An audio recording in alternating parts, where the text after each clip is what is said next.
Si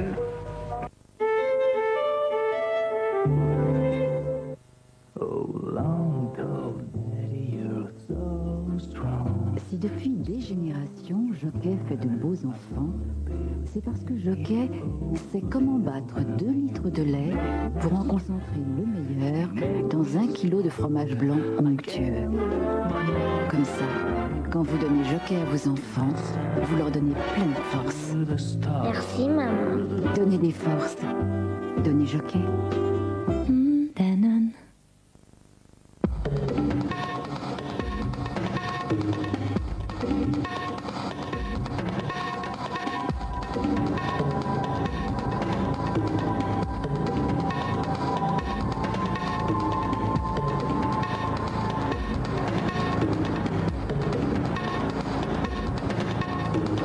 Nouvelle Fiat Tipo, à partir de 58 700 francs jusqu'au 28 février.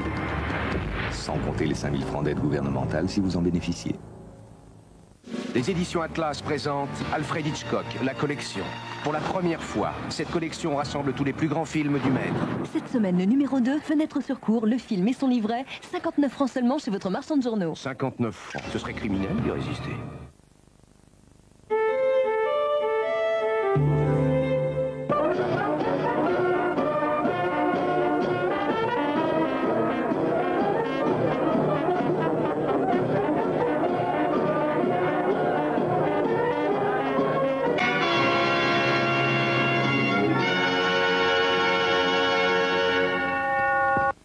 Ciné dimanche avec Whirlpool. Entrez dans un monde fantastique. Whirlpool, le monde de l'électroménager.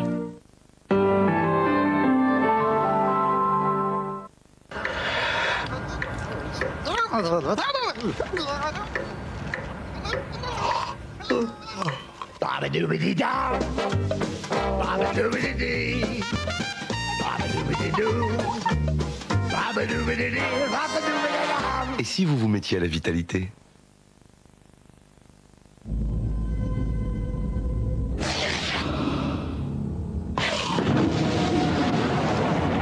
Crunch, le chocolat qui croustille.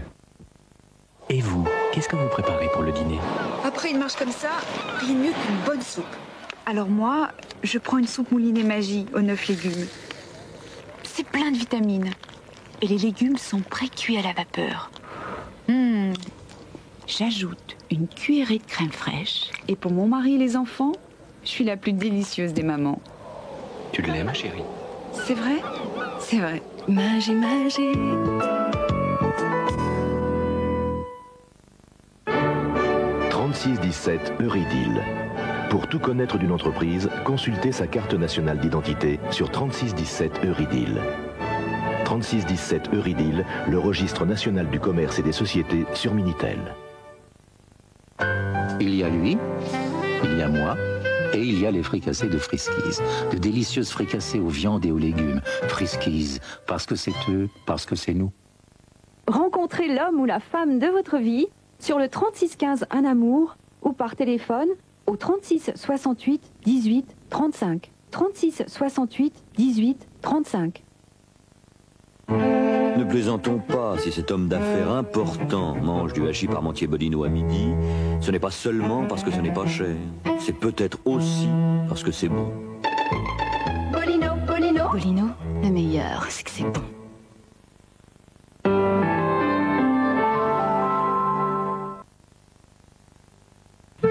Avec le concours de Téléstar. Alors la France!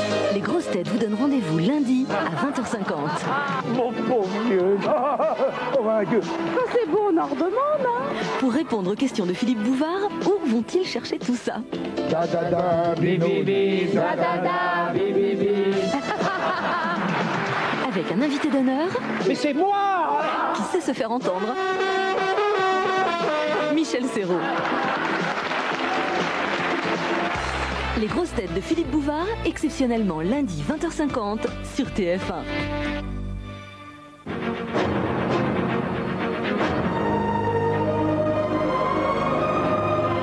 Madame, monsieur, bonsoir. Une nouvelle vague de froid un peu partout en France. À Paris, on a donc réouvert la station de métro Saint-Martin dans le 10e arrondissement pour accueillir les sans-logis. Sur place, Myriam Aklil. Pour la 3e fois cet hiver, la station désaffectée accueille des SDF. Un toit, un lit, une couverture. L'essentiel est de ne pas passer la nuit dehors. Mais ça fait quand même plaisir de retrouver un petit plumard, d'être au moins sur 4 pieds, quoi. On est au chaud. On n'est pas dehors sous la neige, par exemple, comme ce soir. Et là, on est très bien accueillis.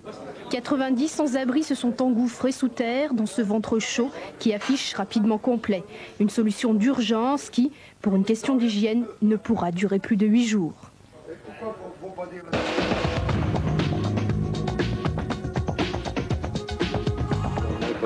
À 6 jours de l'expiration de l'ultimatum lancé par l'OTAN, les Serbes autour de Sarajevo ont remis ce dimanche 5 nouvelles armes lourdes après les 13 de vendredi. Elles sont désormais placées sous le contrôle de la Fort-Pronu.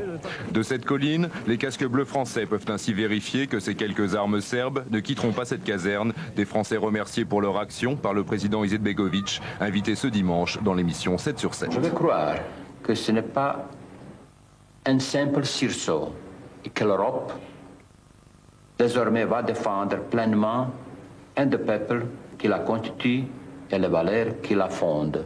Nous, en Bosnie-Herzégovine, résistons à un nouveau fascisme. Ce fléau ne menace pas seulement mon pays. Il peut demain envahir l'Europe et l'ex-URSS. L'ex-URSS, d'où Vladimir Jirinovski a proféré aujourd'hui de nouvelles menaces. Si l'OTAN intervient, il se dit prêt à envoyer des dizaines de milliers de volontaires en Bosnie pour tuer les musulmans dans une bataille finale contre l'islam.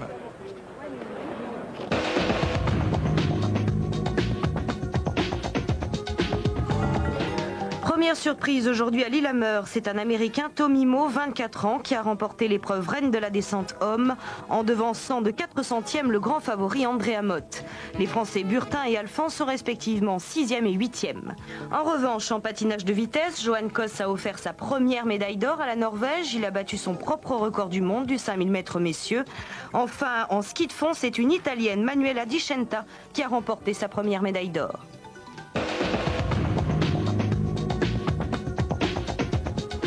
En Somalie, le premier contingent de soldats allemands a quitté ce matin Mogadiscio. Le retrait des autres casques bleus, près de 1200 hommes, sera terminé au mois de mars. Alors que les forces américaines s'apprêtent elles aussi à quitter le pays, les affrontements entre clans rivaux se sont intensifiés. Ils ont fait ces 2 derniers jours plus de 60 morts à Kismayu, au sud de la Somalie. Plus de 5000 personnes ont déjà quitté la ville pour fuir les combats. Encore une démission plutôt scabreuse du gouvernement de John Major. Art Lebouf, député conservateur, secrétaire du ministre des Affaires étrangères, quitte son poste accusé d'adultère par la presse britannique. Cet homme marié et père de famille, aux très fortes convictions religieuses, avoue avoir été fasciné par le sex-appeal de la jeune Emily. Il a nié toute relation sexuelle mais a néanmoins quitté son poste. Les conservateurs n'osent plus tellement prôner le retour aux valeurs morales. Un espoir pour tous les malades atteints du paludisme. Une équipe internationale de chercheurs est en effet en train de mettre au point un vaccin. Le SPF 66, c'est son nom, a déjà été essayé avec efficacité en Amérique latine et en Colombie. Actuellement testé en Tanzanie, il pourrait être utilisé dans 4 ans contre ce fléau qui tue chaque année 1 million d'enfants africains. À Marseille sont arrivées les premières lettres de licenciement pour les 615 salariés de l'entreprise Sud-Marine, mise en liquidation judiciaire depuis le 6 janvier. Des salariés qui ont rejeté un plan social d'accompagnement de 100 millions de francs plus 50 au titre des indemnités de licenciement. Seule note d'espoir, la tenue prochaine d'une réunion interministérielle à Matignon consacrée au secteur industriel en difficulté dans les Bouches-du-Rhône.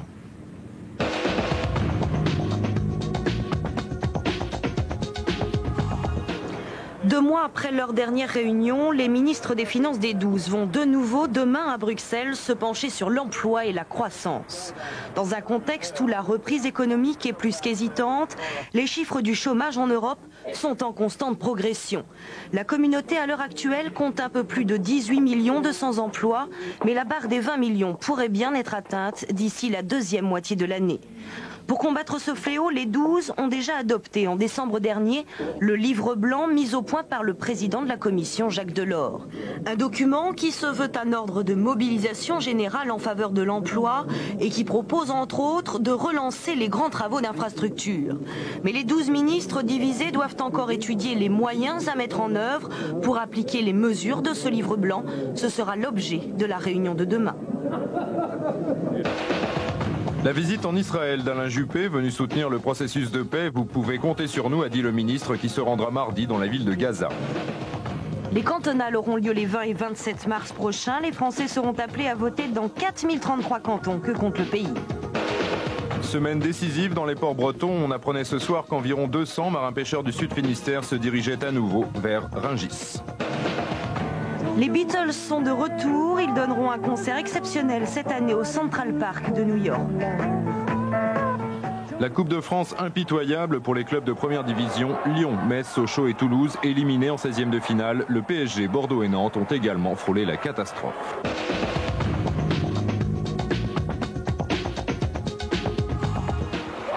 La région de Mout, en Franche-Comté, les gens l'appellent la Petite Sibérie. Patrie du ski de fond et des chiens de traîneau. En tout, une trentaine d'attelages l'ont parcouru cette semaine. L'étoile de Mout est une compétition. Prochaine étape, la Transbaïkale, cette fois au cœur de la vraie Sibérie, soit 1000 km en chiens de traîneau. Très bonne nuit à tous et à demain.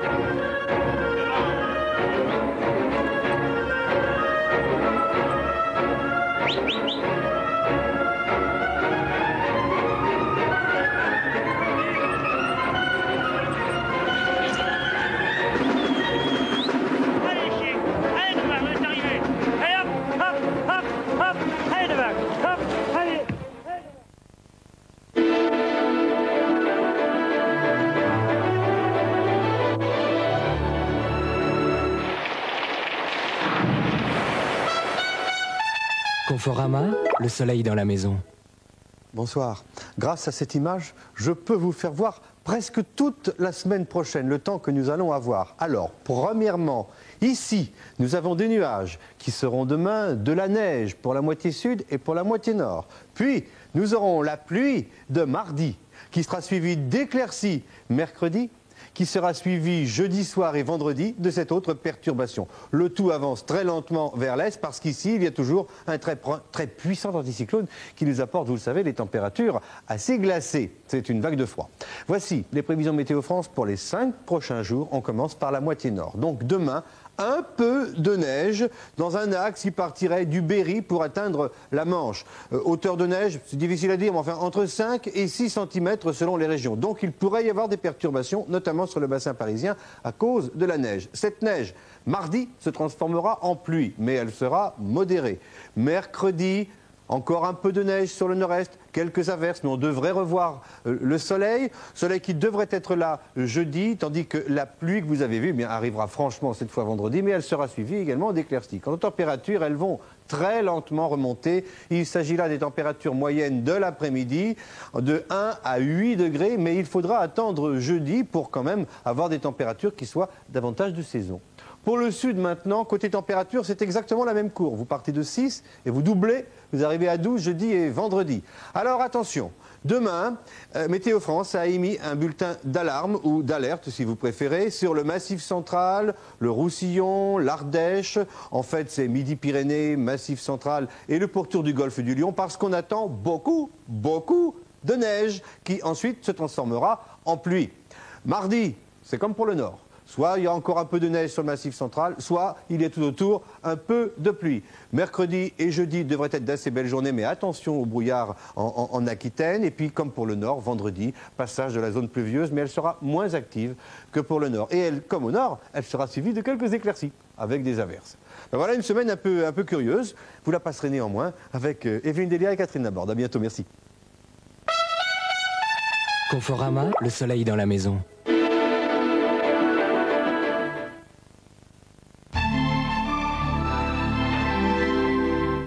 Préoccupé, hésitant, stressé? Faites appel au Yiking, conseiller des sages et des puissants. Consultez-moi au 36 70 75 35.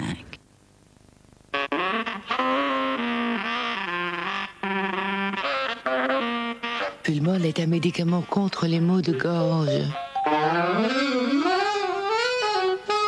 Pulmol a un câlin pour la gorge. Cette voiture est italienne? Faux. Sur Vrai Faux, on peut gagner 10 000 francs? Vrai. 36-15 Vrai Faux, on choisit son cadeau. Envoyez instantanément un fax avec un simple Minitel. 3617 code fax. Simplement par Minitel. Vous vous sentez fatigué. Peut-être manquez-vous de vitamines A, B, C, de calcium, de magnésium, de potassium. Tout cela est dans Vivamine. Vivamine, c'est l'énergie de 12 vitamines et 9 minéraux. Vivamine est un médicament contre la fatigue réservé à l'adulte. Un comprimé par jour, 12 vitamines, 9 minéraux. Vivamine redonne des couleurs à la vie.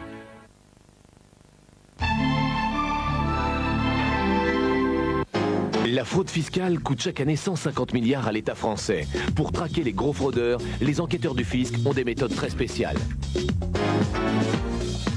3 fois en 3 mois, ça commence à bien me faire, hein. Inondation. Les victimes révèlent combien ça leur coûte vraiment. On perd 120 000 francs de chiffre d'affaires par mois. Et en plus, on a les charges quand même qui continuent à tomber. Le striptease à domicile, un métier qui rapporte?